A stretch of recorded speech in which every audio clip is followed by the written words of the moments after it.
मुनव्वर फारूकी नाम का एक कॉमेडियन हिंदू देवी देवताओं का अपमान करता है, अपने शो में फूहड़पन परोसता है। और दुर्भाग्य की बात यह है कि जो उसके सामने बैठी हुई भीड़ है उसमें ऐसे भी लोग होते हैं जिनको हम हिंदू कहते हैं, लेकिन दुर्भाग्य से इस देश का युवा और युवतियां उसके उल्टे सीधे उल जलूल बातों पर ताली बजाता है और वो हिंदू देवी देवताओं का अपमान करता है। और उसके बाद कई मामलों में वो जेल भी गया है, लेकिन उसके बावजूद उसका समर्थन कई सरकारें ऐसा करती हैं जैसे कि वो जो अपमान हिंदुओं का कर रहा है उससे किसी राजनीतिक दल को कुछ खुशी मिल रही हो। अभी हाल ही में हमने देखा जिस तरह से तेलंगाना सरकार वो कार्रवाई जो टी राजा के विरुद्ध कर रही है, ये किस लिए है? वो अगर जो है विरोध कर रहे हैं उसका कारण है, वो ये कहते हैं कि हम ऐसा कोई भी शहर के अंदर शो नहीं होने देंगे इस व्यक्ति का जिसने हमारे हिंदू देवी देवताओं का अपमान किया। अब आप देखिए कि हिंदू जो धर्म है, सनातन धर्म जो है, उनके देवी देवताओं का कोई अपमान कहे और कोई शिवलिंग को फव्वारा बता दे, कोई शिवलिंग के ऊपर फफ्तियां कस दे, ये हिंदू की सहिष्णुता है कि वो कभी ना तो उसके खिलाफ हिंसक बयान देते हैं ना हिंसा करने की बात करते हैं, कानून की बात करते हैं। लेकिन कानून में कितनी पेचीदगियां हैं इसी से अंदाजा लगाइए कि एक वर्ग ये घोषणा कर देता है कि सर तन से जुदा। लेकिन हिंदू के देवी देवताओं के अपमान करने वालों को अगर आप इसी तरह खुला छोड़ देंगे और उनको कॉमेडियन कह करके उनको अपने शोज करने देंगे तो ये तो गलत है। एक वर्ग है जिसको शायद हिंदुओं का अपमान करने में आनंद मिल रहा होगा, वो उसके शो कराते हैं।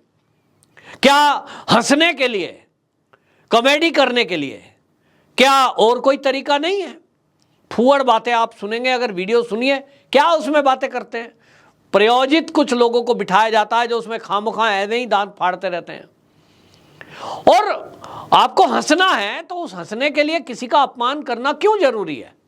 वो भी देवी देवताओं का, जिससे करोड़ों लोगों की आस्था जुड़ी हुई है।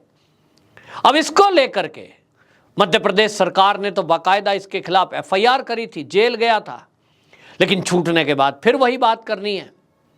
तो एक ही तरीका है कि ऐसे व्यक्ति का विरोध संवैधानिक तरीके से हो। जो तेलंगाना में विधायक राजा सिंह हैं, उन्होंने जिस तरह का विरोध किया, हालांकि जो उनके वकील हैं वो ये कह रहे हैं कि उन्होंने कुछ भी ऐसा नहीं बोला जो किसी की धार्मिक भावनाओं की ठेस पहुंचाता हो, कोई ऐसा शब्द नहीं बोला।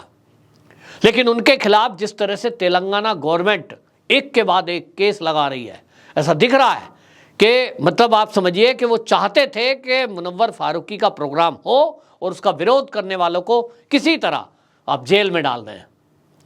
तो ये दिखाई दे रहा है कि किस तरह से इस देश में तुष्टीकरण चल रहा है, किस तरह का काम चल रहा है। लेकिन अब ठीक है, महाराष्ट्र सरकार ने भी इस मुनव्वर फारूकी के प्रोग्राम पे रोक लगाई है। पिछले दिनों हरियाणा के गुरुग्राम में दिसंबर महीने में इसका प्रोग्राम था, वहाँ भी रोक लगी है। यही एक तरीका बचा है कि हम कानून के जरिए और अपनी विरोध प्रकट करने के लिए हम अपनी भावनाओं को रखेंगे कि ऐसा कोई भी व्यक्ति हो।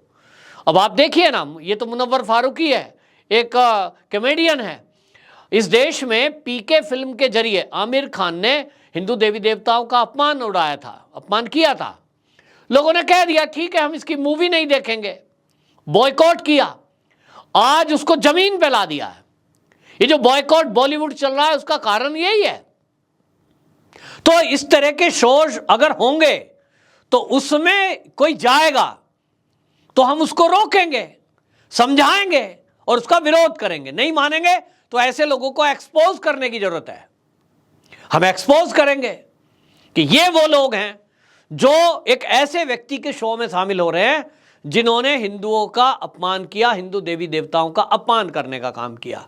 हमारी किताब में क्या लिखा है उस तरह की भाषा तो नहीं लिखी है, लेकिन हाँ, हिंदू सनातन संस्कृति में भी हमारे श्री कृष्ण भगवान जी हैं जिन्हों का ये उपदेश है कि जो जैसा करता है उसको उस तरह की सजा मिलनी ही चाहिए। श्रीमद् भगवत गीता में ये साफ बताया है कि यदि सामने आपके भाई, आपके गुरु तक खड़े हों आपके रिश्तेदार खड़े हों और ऐसा लग रहा है कि वो अधर्म के मार्ग पर चल रहे हैं, असत्य के मार्ग पर चल रहे हैं, तो उनका वध कर ही देना चाहिए। अब उस समय में राजा महाराजाओं पर यह जिम्मेदारी होती थी कि वो न्याय करें, और इसलिए उस समय युद्ध होते थे, या राजा दंड का अधिकारी होता था, दंड दे सकता है। आज के समय में व्यवस्था बदल गई है। आज देश का प्रधानमंत्री भी अगर चाहे कि किसी अपराधी को गोली मारकर वो खुद से सजा दे दे, नहीं, मोदी जी के खिलाफ एफआईआर हो जाएगी, हत्या करने का अपराध लगेगा। तो तरीका है, ये काम जिम्मेदारी पुलिस को दी गई है, तो पुलिस इस काम को करती है। कानून के जरिए जो इस तरह का काम करते हैं उसको वैसी सजा मिलती है। तो सब लोगों को अब एक ही तरीका है जो अपनाना चाहिए इस देश में, क्योंकि देश लोकतांत्रिक है, लोकतांत्रिक व्यवस्था है, कोई जंगल राज थोड़ा ही है कि जिसके मन में आया जो सजा बोल दी, जिसके मन में आया जो बोल दिया। इससे माहौल खराब होता है, देश की छवि खराब होती है। और इसलिए हिंदू हो या मुसलमान, एक ही तरीका है, आप अपना विरोध शांतिपूर्वक तरीके से, संवैधानिक तरीके से करिए। अगर किसी धर्म गुरु का या किसी का भी पुस्तक का या कोई वर्ड को लेकर के कोई अपमान करता है, तो निश्चित रूप से सबका अधिकार है कि उसका विरोध करें, उसके खिलाफ एफआईआर लिखाएं। पुलिस और हमारे देश का कानून इस काम में सक्षम है कि ऐसे लोगों को जेल की सलाखों के पीछे डाले, और इसलिए दूसरे पक्ष को भी यही करना चाहिए। दिक्कत यह होती है कि हम अपने आप खुद फैसला करने लगते हैं। अब कुछ राज्यों की सरकार ने अगर इस पर रोक लगाई है कि हम ऐसे कॉमेडियन का तो कम से कम अपने राज्य में शो नहीं होने देंगे कि जिसके विरुद्ध में बहुत सारी कम्युनिटी उतर आई है। अगर हिंदू हैं, इस देश के बहुसंख्यक हैं, उनकी आस्था को चोट पहुंची है, तो ऐसे व्यक्ति को हम कॉमेडी के नाम पर क्यों सुने? ये सवाल है। जैसे हमने आमिर खान की मूवी का विरोध किया, क्यों देखें ऐसे व्यक्ति की मूवी बहुत सारी हैं, तो लोगों ने कार्तिकेय 2 देखने शुरू कर दिया। मनोरंजन ही करना है, हॉल में ही जाना है, तो कार्तिकेय 2 देखेंगे, ऑप्शन है। इसी तरह कॉमेडियन जो हैं वो हमारे भारत में सैकड़ों हैं। आपको कॉमेडी सुननी है, कॉमेडी करनी है, या कॉमेडी के प्रोग्राम में जाना है, आपको कोई इवेंट कराना है, तो आपके सामने ऑप्शन है।